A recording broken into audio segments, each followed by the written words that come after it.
you try that method tonight on a flat screen and see what happens? Stupid flat screen. Shit, broke it. Pick it up right there. I got a warranty. Come on, let's go. I tell Frankie, you are so lucky. You're in an age of technology that's amazing. You don't have to worry. I want him to get it. I want him to understand. I want him to appreciate. But at the same time, I gotta learn.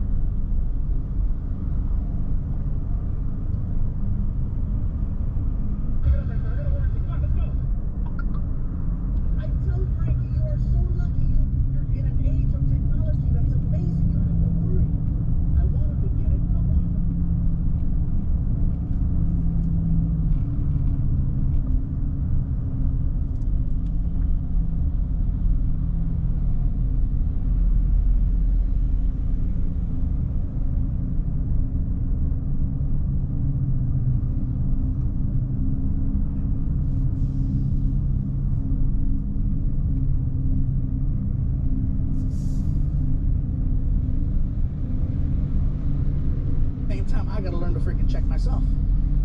Sometimes he says things. Sometimes he says things to me, and sometimes they sound a little rude or hurtful.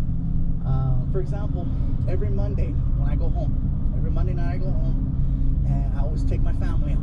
It's always movie night. I love movie night on Mondays. There's no lines. You go in, you go out, good parking, it's sweet. And I always tell Frankie before we go out, hey, 1 hour, we're leaving, okay? 1 hour. Make sure you're ready, okay? Good, good. And then I go in the room and I take a nap, and sometimes I oversleep. And so an hour and a half later, Frankie comes over to the room. He pounds on the door. And I wake up, I'm like, oh, hey, what's up, Frankie? I thought you said we were leaving in an hour. What happened to an hour? I don't get mad, I don't yell, I just look at him and I say, please forgive me, sir. I do apologize. As soon as I am done washing the horses, I shall take the carriage to your quarters, sir. Why are you talking to me like that? I'm speaking to you this way because you're speaking to me like I'm an asshole, sir. And I shall not tolerate such behavior coming from my offspring that is technically not mine. Do you have anything else, sir? Can my friends go with us to the movies? Oh, the vultures are here!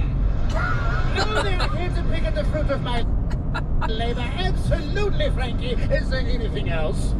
What are you gonna do? I'm going in the room, sir. To do what? I'm going to defile your mother, Frankie. She's been quite chatty, and someone must put her in her place. I stumbled on gold that night. I stumbled on gold, you guys. When I said that about his mom, I found out that Frankie is very sensitive about his mom. And he's at the age right now where affection really bothers him. Not necessarily from me, because if I try to hug him, he's cool with it, because I give those quick bro hugs, you know, like, hey, okay, what's up, you know? However, if his mom is standing right next to me and I reach over and I grab her hand, he sees that as gross, and he'll make the face. What? Ah!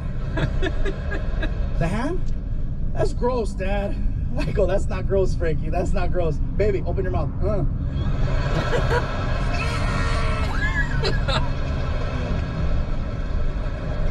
That's his weak spot, and I go for it every single time.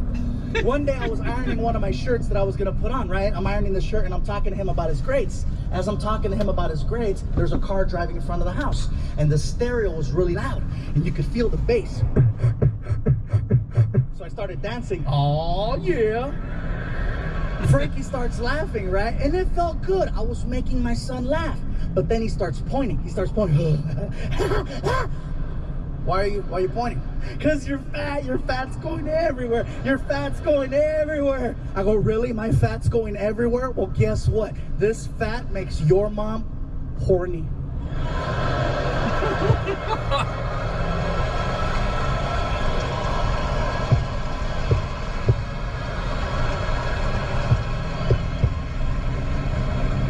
And he's like, ah! If I ask him to do something and he doesn't do it, like for example, as parents, you want your kids to go to sleep by a certain time because you need them to wake up in time to get ready for school. Frankie's cutoff is 11 o'clock. It's pretty late, if you ask me, for a kid. Sometimes he'll push it to midnight. He'll play dumb. Oh, I don't know what time it was. Yeah, whatever. You're only holding a clock. But I get it. I used to play dumb too. So then he'll walk in his room and he'll say, oh, good night, Dad. And he'll close the door. And he thinks he's slick. He takes a towel and he starts rolling up the towel. And he puts it under the door so that I can't see the light coming from the TV. Sounds pretty genius, right? But hello, cover the rest of the stupid door. He freaking turns on his big ass TV and it looks like immigration's breaking into his bedroom. And so what happens is he'll stay up until 2, 3, 4 o'clock in the morning, and he's supposed to wake up at 6. His alarm goes off and he sleeps through the alarm. And it's a real alarm. It's not a radio, it's freaking whole house awake. Him, and it's right here. So I gotta get out of bed and I go over to his room and I open the door and I kick the stupid towel out of the way, and then I walk over, and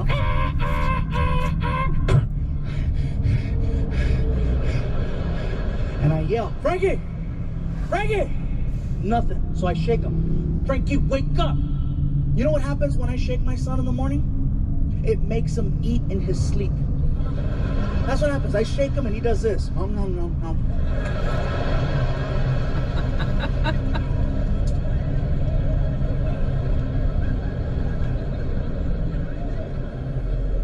So you know what I do?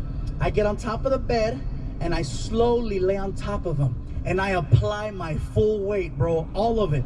Slowly. And you can hear him.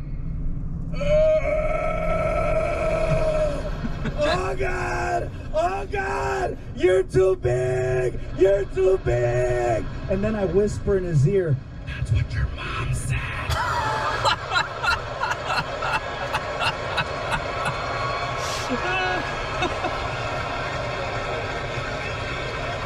Oh, that's crazy. I know one day my son is gonna write a book called Fluffy's Full of Shit. It's kind of crazy. I talked to his mom. I talked to Frankie's mom and she tells me, listen, she goes, I'm gonna tell you something. Don't get mad. The reason why you and Frankie are always butting heads is because you guys are basically the same person. And I go, we are not the same person. She goes, your mannerisms are the same. The way you guys think is the same. You're moody in the same way. It's the same. And keep in mind, Frankie's technically my stepson. So my girl insisting that we're the same. I'm like, hello, I wasn't there at the beginning. Hi. But no, she insists. You guys are the same. And I started analyzing our lives. I started analyzing Frankie's life and I started analyzing my life. And I started realizing that, you know what? Our lives run on these crazy parallels. I'm gonna tell you guys something. In all my previous specials, I'd always talk about my mom. My mom, my mom, my mom, my mom. I never really made references about my dad because my dad wasn't there when I was growing up. And I made a joke one time about how my mom said that my dad was a mariachi, which is true, and that he was the guy that was on the bottle of hot sauce. My dad was a tapatio guy. So, after that, people started asking questions about my dad. And so they're like, so what's the story with your dad? And it felt really awkward for me to bring up the fact that I didn't grow up with one, and nobody wants to tell people I grew up without a parent. And so for me, it was very personal, and I started building up this wall because people kept asking questions, especially this one. What would you say if your dad wanted to see you now? And for me, it's been over 30 years. And so I'd always say the same thing. I said, well, if my dad wanted to see me, I'd tell him he has to buy a ticket. That was the go-to line. If my dad wants to see me, I'll tell him to buy a ticket. I'll tell him to buy a ticket. My dad wants to see me 30 years later, I'm gonna have him buy a ticket. I said this for over 7 years. And guess who bought a ticket? Bay Area, it's about to get real. Oh, let me tell you this one. So I'm doing a show at a comedy club in LA called the Comedy and Magic Club. And it's about a 250 seat room. And the manager, Richard, comes up to me before I go on stage and he goes, hey, listen, Gabe, your dad's in the back of the room. We pay for his drinks and his food. I go, what are you talking about? He goes, yeah, your dad's in the back. Are we paying for his food and drinks? I go, listen, I haven't seen my dad in over 30 years. That's somebody trying to get free food and drinks. Cut him off. Don't pay for anything. Got it, bro. So I go up on stage. I start doing my thing. No problem. Show goes over very well. I wind up outside after the show and I'm doing a meet and greet, I'm taking pictures and I'm signing DVDs. My dad goes out and gets in line with the rest of the fans to try to meet me like that. And my manager goes to the back of the line, and then she comes up to me and she goes, listen, Gabe, the guy that's at the back of the line, I have a feeling that could be your dad. I go, really? You too? Why? I saw his ID. Gabe, is his name Jesus? And I was like, well, that's a 1 in 4 chance right there, you know? I mean, seriously, you can't throw a rock in Los Angeles without hitting a Jesus. You really can't. And so I go, that's it? She goes, Gabe, I'm going to be honest with you. He has your eyes. I go, really? Out of all of this, you went to the 2 smallest things on my body to compare us to? Are you kidding me? And then she said, it's his birthday, December 25th. And my heart dropped because my dad's birthday is actually Christmas. Every year my mom would remind me, Merry Christmas, he's not here again, open your gift. And so it always stuck right here, December 25th, December 25th, December 25th. So it freaked me out so bad that I started shaking. I was freaking out because it was a bunch of emotions. I was angry, I was sad, I was happy. It was just everything all at the same time. And so people are coming up to me like, are you okay? And I kept saying this over and over. I said, my dad's here, my dad's here, my dad's here, my dad's here. And they're like, that's good, your dad's here to support you. I'm like, I haven't seen him in over 30 years. And they're like, awkward, yeah, awkward. So I told my manager, go to the back of the line and get him out. This is not the time or the place to do this, right? So she goes back there and I see them talking and then I see him walking away. And then he stops and he turns around and he looks at me and he waves. And it freaked me out, you guys. In addition to freaking me out, he's holding one of my DVDs, which really messed me up because I've been signing DVDs all night. What was I gonna put on his? You know, hey, where you been?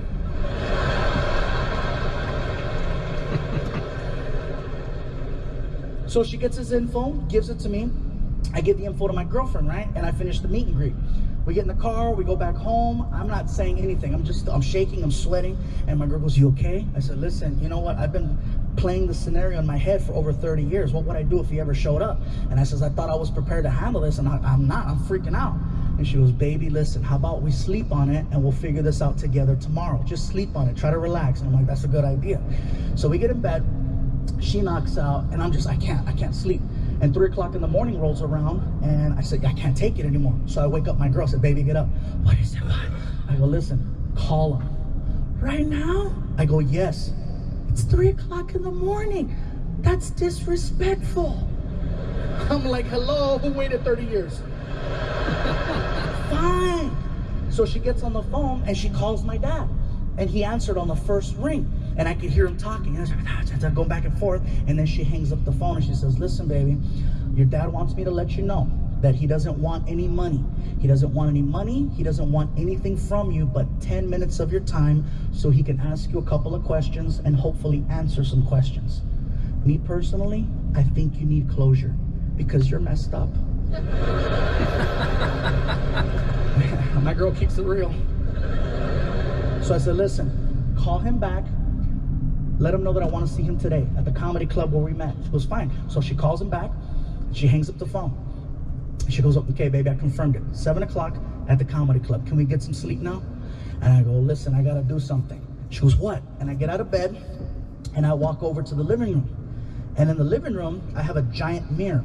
Okay, and this giant mirror, I get in front of it and I start rehearsing the speech I'm about to have with my dad that I haven't seen in over 30 years. Now, keep in mind, you guys, this is the only thing I've ever really rehearsed. I can't rehearse this because I don't know if it's funny or not until you laugh at it. Seriously, I can stand in front of the mirror all day. Apparently that shit is funny. Okay, cool. I'll try it again tomorrow.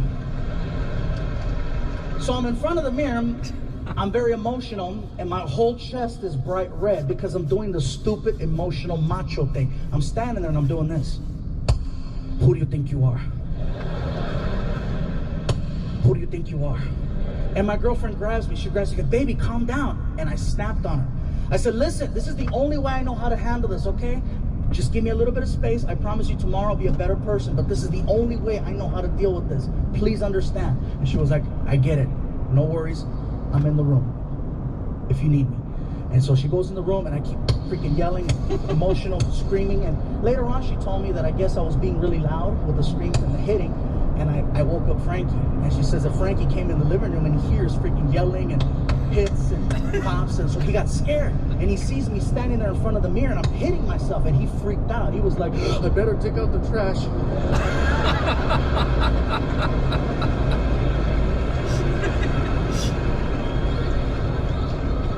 Now, don't get me wrong, it's hysterical now, but at that moment, I didn't notice it and I didn't care. My focus is, what am I going to say to this man? So I'm freaking feeling myself, and finally, okay, 6:45 rolls around.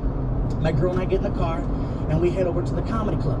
We get there about 15 minutes late, and you know what? I'm like, you know what? That's cool. I'm glad we're late. This way, I'll just walk into the club, I'll look at him, and I'll start talking. We pull up to the front. I get out of the car. I start walking up towards the sidewalk. My dad is also 15 minutes late, and he's walking up the curb. It caught me off guard because I wasn't planning on meeting him on the street. I was gonna meet him inside. So now I froze. I'm like, He looks at me, and he does this. He goes,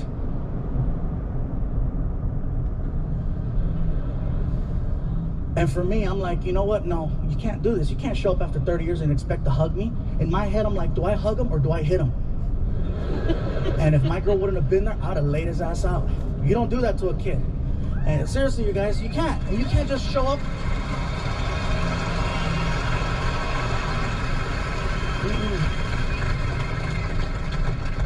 And so my girl's looking at me, and she sees the situation from different eyes. So she's like, you know what, just and I'm like, ugh. So I walk over to him, and I put my arms around him. And I'll be honest with you guys, it was the emptiest hug I have ever given anyone. And I'm hugging him, and he starts crying in my ear. And when he starts crying in my ear, I pushed him off. And I go, no, don't even try that, no. And he's like, no, sorry. And I go, turn around, go inside. And he's okay. So he turns around and he goes inside, and I start shaking, and my girl's like, okay? I go, I'm freaking out right now. She goes, baby, just breathe. I'm like, I'm trying to breathe and relax. And he walks in. 5 minutes go by, and I go, all right, here we go. I walk inside.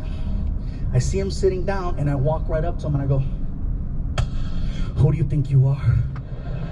And my girlfriend grabbed me. Baby, calm down. Hey, you saw me doing the shit at the house?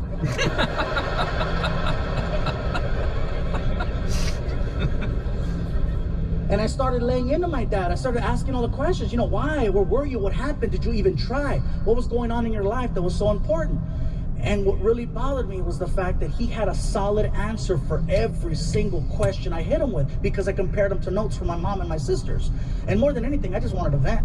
I wanted to yell. I wanted to cuss. I wanted to scream. I wanted to get physical, and he wasn't giving me that opportunity. So I started making stuff up. I was like, you know what, Dad? My mom was mean to me because of you. Well, you know something, mijo?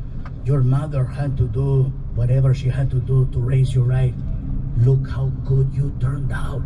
I was like, oh, he's good. Apparently he has a mirror too. So I kept hitting him with more questions, and he kept coming back with solid answers. Eventually, I got to the point where I started asking the same questions over and over again to see if maybe I'd get a different answer. And it started becoming redundant. I'm like, I'm just going in circles. Next thing I know, my dad starts cracking jokes. I'm like, seriously? 30 years and now you're cracking jokes? And it's not so much that he was cracking jokes that bothered me. It's the fact that they were funny. I mean, really funny. My girl's laughing. Yeah, I could hear her. Really? What? I see where you get it. Cabrona, you're gonna get it. Yeah. So the conversation is not going anywhere. So, you know what, let me just change the subject. Let me just try to talk to this guy as a regular person, not try to meet him as my dad. So next thing I know, we got on the subject of entertainment. And that's something that we both clicked with, because my dad was a mariachi for 20 years, and of course I do what I do. But the stories and the lifestyle is very similar.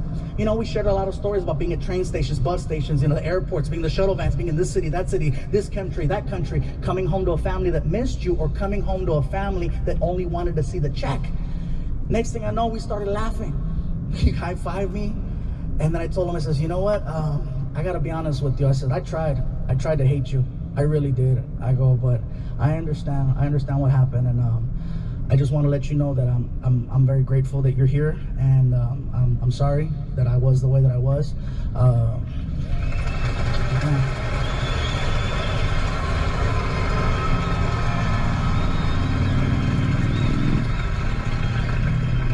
I says, I think I really needed this. And he goes, I know I needed this. I go, yeah. I go, listen, I want to ask you for a favor. Anything, tú dime, whatever, tú dime. I go, look, I don't have any pictures of you, of my mom and myself together. It would mean a lot to me if I could get a picture with the three of us together so that I could blow it up and frame it and put it on my wall. Would you be willing to take a picture with my mom and myself? No problem. You name it. Yo lo hago. No problem. I go, okay, thank you. I appreciate that. I go, I just got to check with my mom. And he goes, And I was like, right?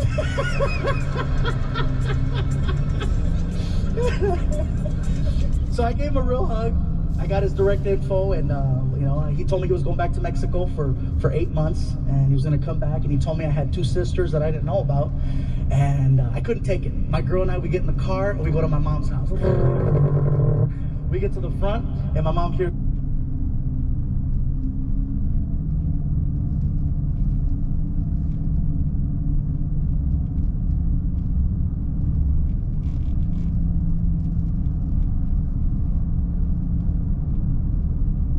Stop. Oh, it's an oldie diesel.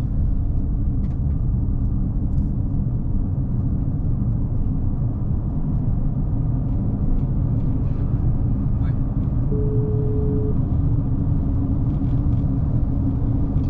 Hallo? Hei, du ringte. Hvor er du? Akkurat nå så kjører jeg forbi. Hva heter det nå? Kongen eller dronningen eller hva heter det for noe? I Oslo. Ja, det var en bil som hadde stoppet, men nå løsnet det opp. Så jeg ligger i fartsgrensa nå. Da er vi hjemme nesten halvtime da. Kan vi stoppe innom butikken for den der spilling-salatgreia som jeg hadde her, det er spilt opp. Jaha, den du kjøpte i går? Den jeg tok en annen dag denne uka her på middag, ja, til pålegg. Ja, det var jo masse igjen i går. Ja. Ja, jeg vet ikke hvor den er. Jeg så den i går i hvert fall, men ja, jeg kan kjenne bildene, og så tar jeg... Jeg har sjekket, jeg ser det er en der som er fra Sverige. Ok. Ja, jeg kan stoppe innom og kjøpe den. Jeg tror ikke det var i går, for det var dager siden jeg hadde spist middag i dag til middag. Ok. Det er fotluka som du har spist, det vet jeg ikke.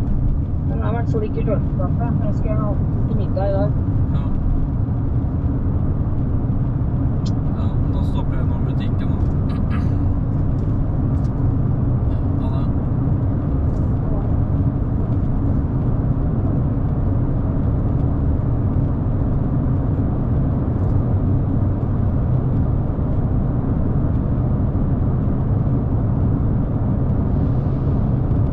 So she comes outside and she's like, hey, ¿qué andas haciendo aquí? What are you doing here? I go, Mom, you are not going to believe who I just had dinner with. Obama.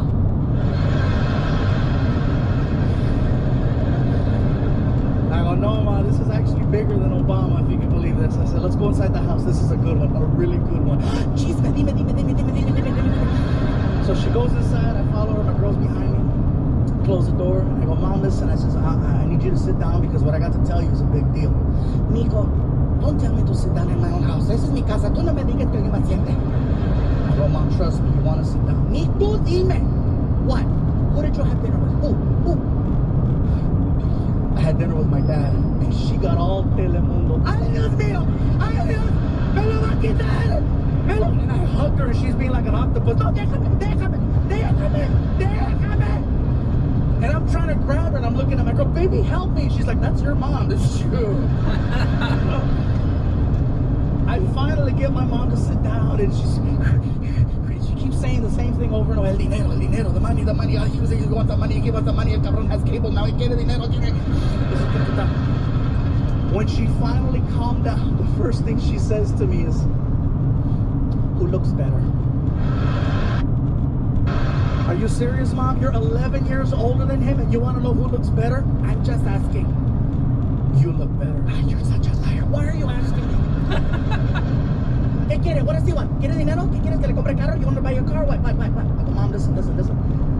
My dad, all he wanted was he just wanted to talk to me. He doesn't want any money. He doesn't want me to buy him anything. He's got a ranch in Mexico. He's very happy. He just wanted to talk and ask some questions and hopefully answer some questions. And he told me, Mom, my dad told me that I have 2 sisters that I didn't know about. I could have told you about that.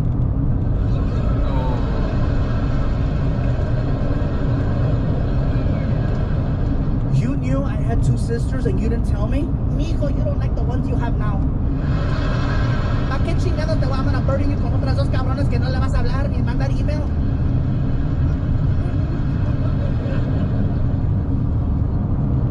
So we talked for a good hour, and then I brought it up. I said, listen, Mom, I asked my dad for a favor. You should ask him for many favors, porque no estaba allí. Cada pinche verano yo tenía que llevar a Raging Waters y la chingada de ese cabrón no la por todos lados.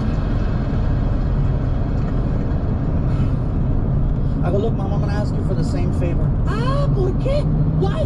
Why am I going to do that? I raised you when ese cabrón was at the bars in Tijuana cantándole volver a las cochinas.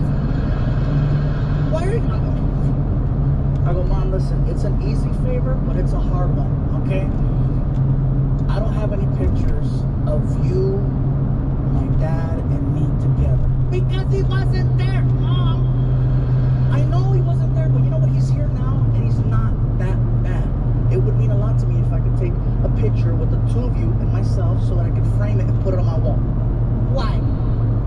Mom, so that when people come over the house, I can point and go, look, those are my parents. I've never been able to do that. And it would mean a lot to be able to say, look, it's my parents. One picture. Just one picture. So I says, would you please entertain the idea of getting together with us for a few minutes so that we could just take some pictures? And she goes, no, mijo, you can't ask me to do that. And we went back and forth for a while, and she eventually agreed to it. She goes, okay, pero not right now. Ahorita no, mijo, I have to get ready. I go, oh, God, really? I go, well, Mom, here's the deal. My dad went back to Mexico. He'll be back here in 8 months. Is that long enough? I can do 8 months. 8 months. Si se puede. 8 months. Okay. All right. And I was excited, you guys. We had a date planned out. We had a restaurant. And I told her, I says, look, you know, here's how it's going to work, Mom. We're going to walk into this restaurant. You're going to sit on my left. He's going to sit on my right. And we're going to take 3 pictures. And then we're going to leave. And I'm going to take you to Golden Corral. And she tells me, why does he get to sit on the right? You can sit on the right. Oh my God. So the date was set 8 months later. And unfortunately for me, my mom died before I got that opportunity. The only bright side to the picture is that I got a photo from my brother. It's a black and white picture, 8 by 10. It's a picture of my mom and my dad the night they met at a bar in Tijuana when my dad was performing. It's a picture of him in his mariachi outfit, right? And he's got the microphone, and my mom is sitting front row center with a white mini skirt on. And she's got her hand like this, and she's looking at my dad, and she has this look on her face like, oh, we're gonna make a fluffy.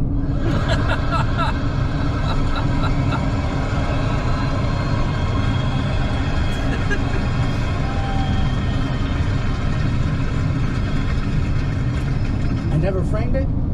I keep it at home in a drawer. It's weird for me to look at the picture like on a regular basis. So I keep it in a folder in my drawer, and every now and then I open it and take a look at it. And I'm like, all right, it's cool. It'll make me smile. Here's what I was talking about earlier, about the whole parallels with my son and with me.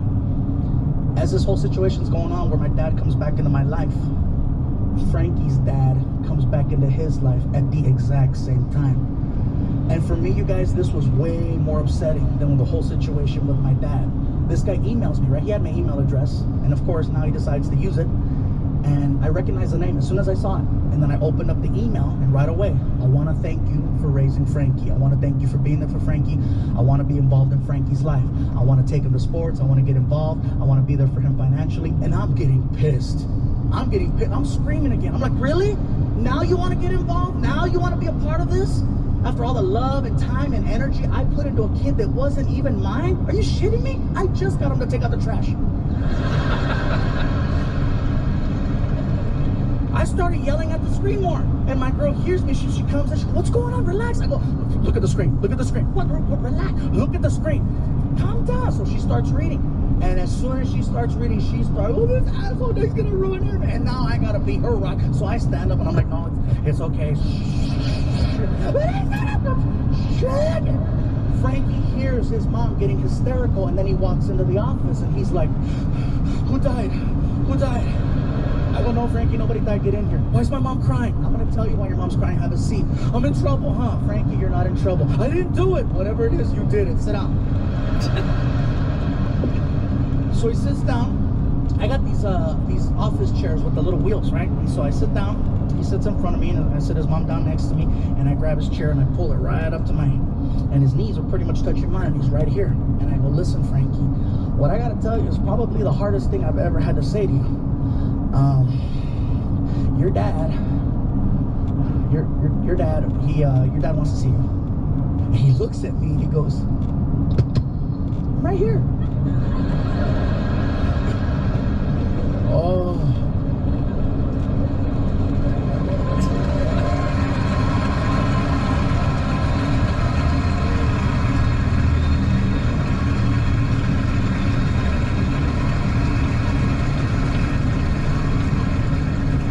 Oh, Frankie, I love you so much, but that's not what I mean. Oh my God, your dad. Oh my God, the man that gave you life, Jesus? No! Oh my God, that's my dad.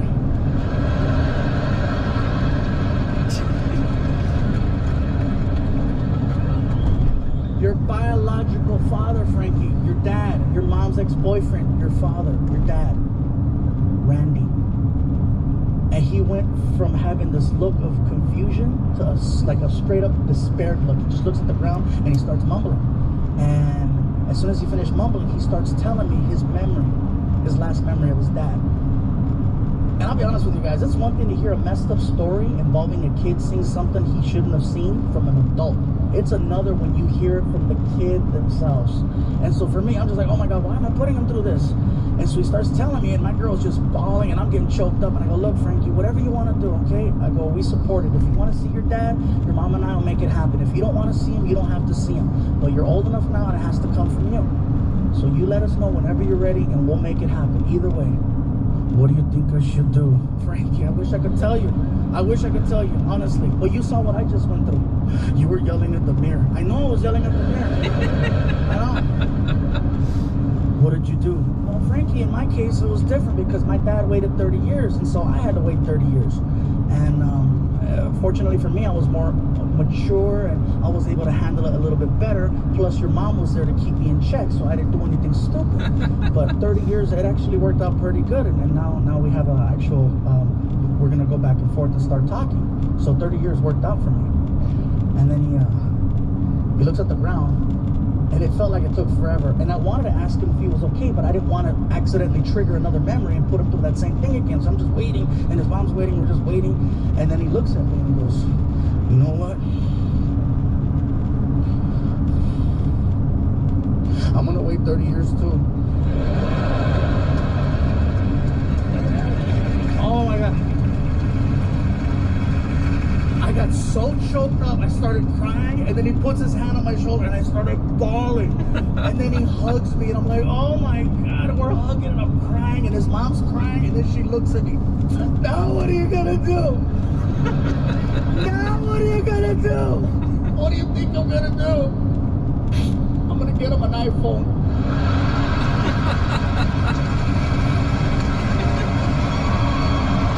Thank you, Bay Area. I love you guys. Thank you.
pretty cool. I'm home. Did you give any more thought to my question about what you want to be when you grow up?